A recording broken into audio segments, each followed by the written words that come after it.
حضرت ام سلمہ رضی اللہ تعالیٰ عنہ، شوہر کا نام ہے ابو سلمہ، بیٹے کا نام ہے سلمہ۔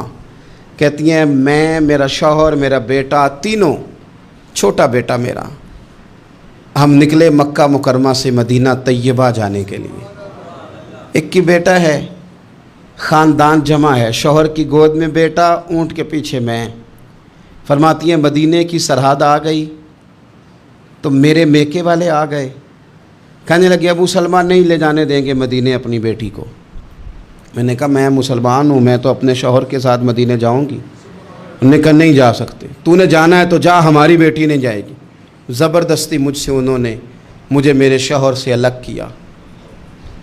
کہتی ہیں پھر میرے شوہر کے قبیلے والے آ گئے، وہ کہنے لگے اگر تم اپنی بیٹی کو نہیں نہ جانے دیتے تو یہ جو ہمارا پوتا ہے یہ ہماری نسل ہے، تمہارا نہیں، اسے ہم نہیں جانے دیں گے۔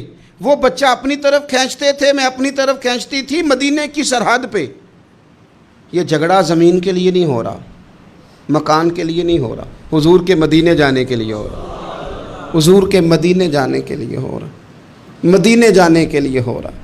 لنگ کئی مہینے تے برس گئے تے تیری دید نو دیدے ہی ترس گئے۔ انہوں نے بچہ کھینچا، میں نے اپنی طرف کھینچا، میرے بچے کا بازو اتر گیا۔ فرماتی ہیں میرے شوہر مدینے چلے گئے، بیٹا میرا میرے سسرال والے لے گئے، مجھے میکے والے لے گئے۔ آج بھی کچھ سیانے بندے کہتے ہیں اس کو نکال دو اور بچے چھین لو۔ ان کا بھی خیال تھا کہ بیٹا لے جائیں گے نا تو ابو سلمہ بھی مدینے سے واپس آ جائے گا، یہ بھی واپس آ جائے گی۔ او یار، اتنا بڑا بھی ظالم کوئی نہیں ہوگا جو ماں باپ سے بچے جدا کرے۔ فرماتی ہیں کہ وہ لے گئے چھین کے، میں میکے چلی گئی۔ لوگ روٹی کھاتے تھے، میرے حلق سے نہیں گزرتی تھی۔ زمانہ سویا کرتا تھا، میں سو نہیں پاتی تھی۔ بیٹا کہاں، شوہر کہاں، میں کہاں۔ ام سلمہ کتنی دیر تکلیف کاٹی؟ جناب ام سلمہ کہنے لگی لوگوں ایک دو دن نہیں، پورا سال بیت گیا، پورا سال، پر جے سونا ہی میرے دکھ وچ راضی، جے سونا ہی مارو مارو مینوں مار مکاؤ، میں کوئی عذر نہ پیش لے آواں، او جے سونا ہی میرے دکھ وچ راضی، پھر سکھ نو چلے ڈاواں۔ فرمایا سال بیت گیا، لوگ صبح اٹھ کے کام کاج پہ لگ جاتے، کپڑے بدلتے، ڈیوٹیاں کرتے، اور میں سویرے اٹھ کے اس جگہ آ جاتی جہاں میرا شوہر اور میرا بیٹا بچھڑا تھا۔ میں سارا دن روتی، آہوزاری کرتی، حضور کے مدینے کی طرف منہ کر کے میں تڑپتی۔ سال بیت گیا، سال، ایک ہفتہ نہیں نکلتا بچوں کے بغیر۔ بڑے بڑے سیانے لوگ پردیس جاتے ہیں تو بچوں کی فوٹو دیکھ دیکھ کے روتے ہیں، لیکن کہتی ہیں ماں تھی، بیٹا بچھڑا اور پھر بیٹا بیمار ہو اور ماں سے جدا ہو، کتنی تکلیف کا منظر ہے۔ آپ فرماتی ہیں کہ ایک سال بیت گیا اور میں نے کسی کی منت نہیں کی، میں نے کوئی شکوہ نہیں کیا، اس لیے کہ جس حال میں رب و رسول رکھیں، یہ حوصلہ، یہ صبر، یہ توانائی۔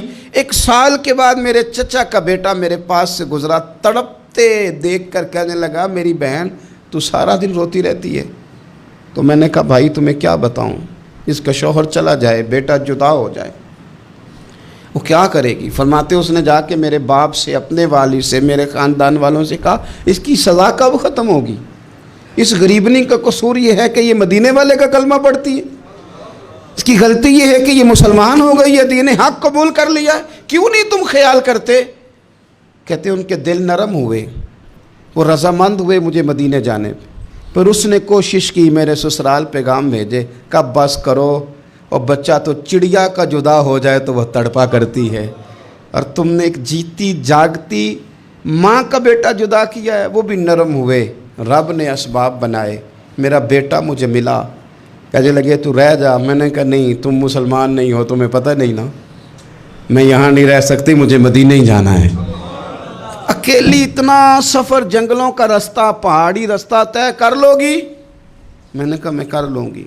جنوں ویکھ کے ٹھر دیاں اکھیاں نے تے جنوں ویکھ کے ٹھر دا سینہ ہے، ربا تیری ساری خدائی چ ایک کی تے شہر مدینہ ہے۔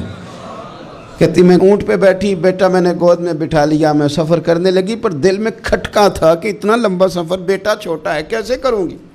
کہتے مجھے عثمان بن طلحہ مل گئے، کہنے لگے کہاں جا رہی ہو بہن؟ میں نے کہا مدینے۔ کہنے لگی اکیلے جاؤ گی؟ میں نے کہا جانا تو ہے نا، کوئی ساتھ چلے نہ چلے پر شہر رسول تو جانا ہے نا۔ آپ فرماتی ہیں میں نے عثمان بن طلحہ سے نیک بندہ کوئی نہیں دیکھا، میرے اونٹ کی لگام تھام لی۔ جب مجھے اونٹ پہ بٹھاتے تھے نا، اونٹ بٹھا کے چلے جاتے تھے، میں بیٹھ جاتی تھی تو آ کے لگام تھامتے تھے۔ جب کہیں مجھے اتارتے تھے تو اونٹ بٹھا کے چلے جاتے تھے، میں اتر جاتی تھی تو اونٹ کو باندھتے تھے۔ سونا ہوتا تھا تو اونٹ بٹھا دیتے، میں اتر جاتی، وہ دور جا کے لیٹ جاتے۔ فرماتی تھی پھر میرے لیے میرے رب نے اسباب پیدا کیے اور میں مدینہ پہنچی، میں شوہر سے ملی، اور لوگوں میرے نصیب دیکھو، میں رہنے کہاں لگی؟ حضور کے مدینے میں، شہر رسول میں، شہر رہ پائے نظر ہوش میں آ، یہ کوہ نبی ہے۔ میں حضور کے حرم کی زمین اور قدم رکھ کے چلنا، ارے سر کا موقع ہے او جانے والے، مدینے کے خطے خدا تجھ کو رکھے، غریبوں فقیروں کے ٹھہرانے والے۔ کہتی ہے میں وہاں بسنے لگی۔ آپ فرماتی ہیں مسلمانوں شاید مجھ سے زیادہ تکلیف کسی نے نہ سہی ہو، پر دیکھو 1 سال پورا میں تکلیف میں رہی، اور جب میرا صبر سال کو پہنچا، صبر کی عمر 1 سال ہوئی، تو پھر رب نے بندوبست کیا، پھر میرے گھر والے بھی نرم ہو گئے، سسرال والے بھی نرم ہو گئے، رب نے میرے آنے جانے کے لیے ایک بندے کا بندوبست بھی فرما دیا، پھر میرا شوہر تک بھی میں پہنچ گئی، مجھے مدینہ الرسول بھی نصیب ہوا۔ 1 سال میں نے صبر کیا تھا، رب نے مجھے مستقل مدینے کا ٹھکانہ عطا